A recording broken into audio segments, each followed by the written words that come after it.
Hello everyone, my name's Tatiana Panovska and I'm your English teacher for today's lesson.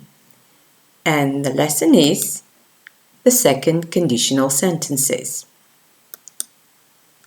The aim of today's lesson is that at the end of the lesson, you should be able to understand the structure of the second conditional sentences and you should be able to use them properly. The second conditional describes an imaginary or unreal situation in the present or future. The situation is hypothetical. It is not real. Или на македонски, вториот тип условни реченици опишува замислена или нереална ситуација во сегашноста или иднината. Ситуацијата е хипотетичка, таа не е реална. Okay, look at this person, a man. He has a wish, and his wish is a sports car. And this is what he says. If I had a lot of money, I would buy a sports car. So my question for you is, does he have a lot of money? What do you think? Look at his pockets. They're empty. So probably the answer is no, he doesn't. He doesn't have a lot of money. The next question is, can he buy a sports car? Well, no money, no car. The answer is no, he can't. That's why this sentence, if I had a lot of money, I would buy a sports car, is unreal. It presents unreal situation. Или на македонски, ова реченица е нереална затоа што тој нема пари и не може да купи спортски автомобил, што значи на македонски би била ако имав многу пари, ќе си купев спортски автомобил. Let's see the basic structure of the second conditional sentences. Look at the sentence. If we lived in the country, we would have a lot of animals. So this is a complex sentence because it has two verbs, so it consists of basically two parts. Can you find these two parts of the sentence? You're right. The first one is if we lived in the country, and the second is we would have a lot of animals. Значи, на македонски, овие реченици се составени, би се сложени реченици, се составени од повеќе дел реченици. Во овој случај, две дел реченици, едната дел реченица if we lived in the country и другата we would have a lot of animals. So, in English, this part of the sentence is called if clause and gives the condition.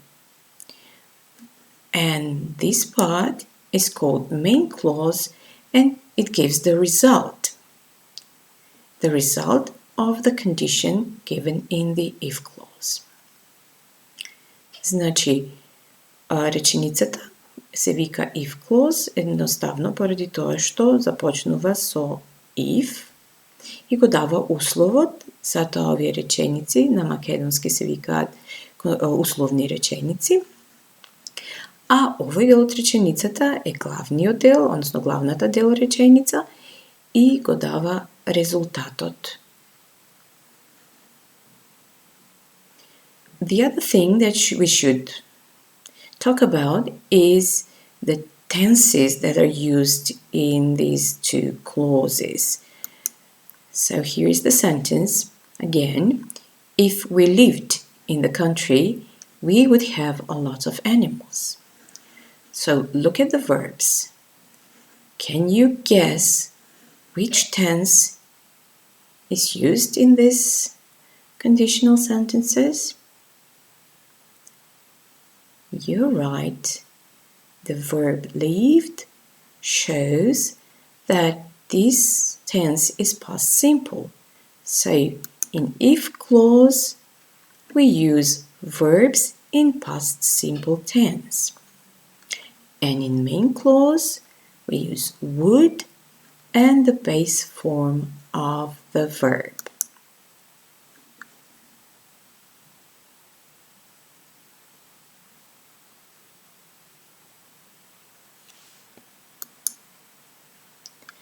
Some information about would. So would is a modal, and as a modal, it is always followed by the base form of the main verb. And in this main clause, the structure is subject plus would plus base form of the verb. Would doesn't change the form, so it's the same in all persons, singular and plural.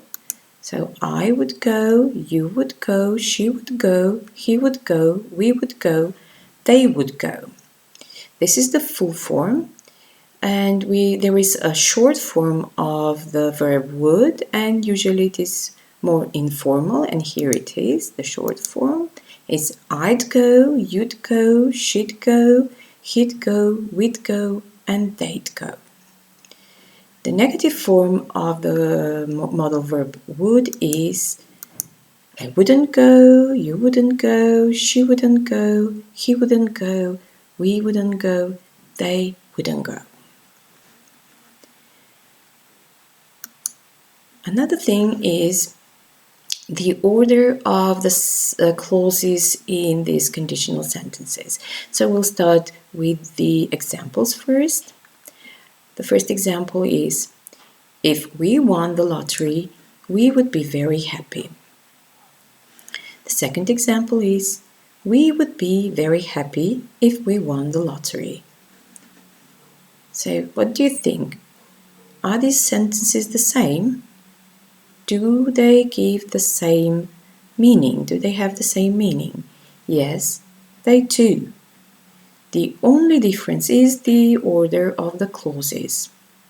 So in the second conditional sentences, in fact, in all conditional sentences, it doesn't matter which clause comes first. So you can start with the if clause or you can start with the main clause.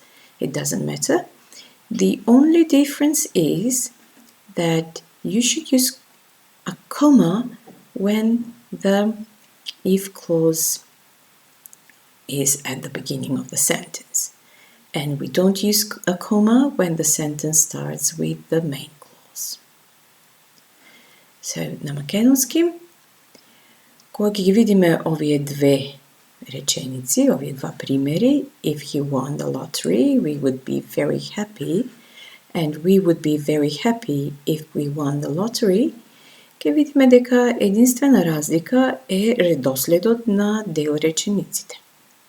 Значи, кај овој тип на условни реченици, односно кај сите типови условни реченици, не е важен редоследот на дел речениците. Значењето на реченицата не се менува воопшто. Единствената разлика е што кога реченицата почнува со if clause, се користи запирка за да се одделат двете дел реченици, а кога реченицата почнува со главната дел реченица, тогаш нема запирка. Another special feature of the second conditional sentences is the verb be. So the verb be will be in past simple. However, the verb be in if clause is in past simple tense, but for I, he, she, and it, the correct form is were, not was. the grammatically correct form. Значи, глаголот be, кога го користиме во if clause, иако е во past simple tense, во сите лица, еднина и множина, ја има формата were. Значи, иза I, he, she, it, граматички коректната, точната форма е were, а не was. So, this sentence is correct. If he were younger, we would be good friends.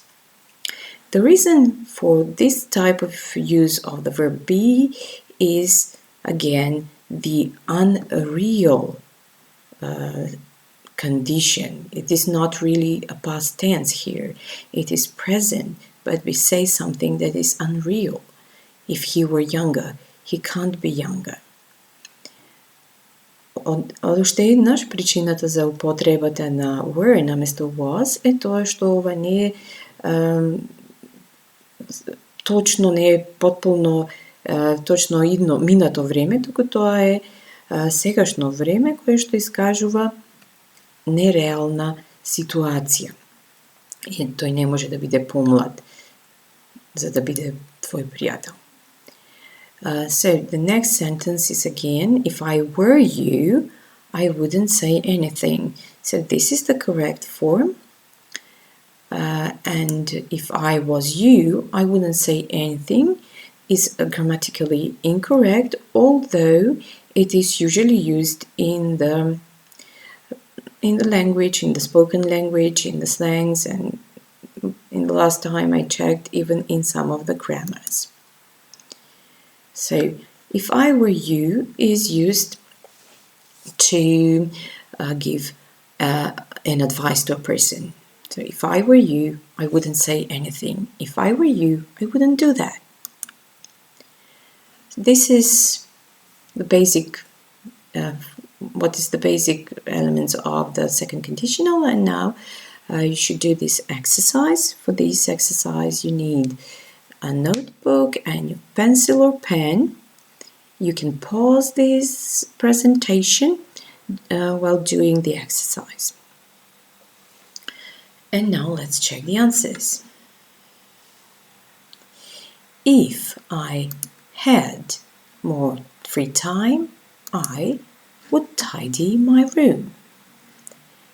We would travel around the world if someone gave us money.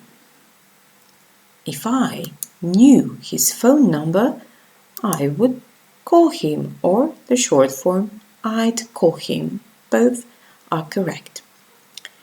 She wouldn't grow flowers if she lived in a flat. If I were you, I would study more. I hope you did great on this exercise. If not, you can do it again. And for the end of this lesson, as an extra practice, you can follow these links and do the exercises online. Thank you for being here. Goodbye.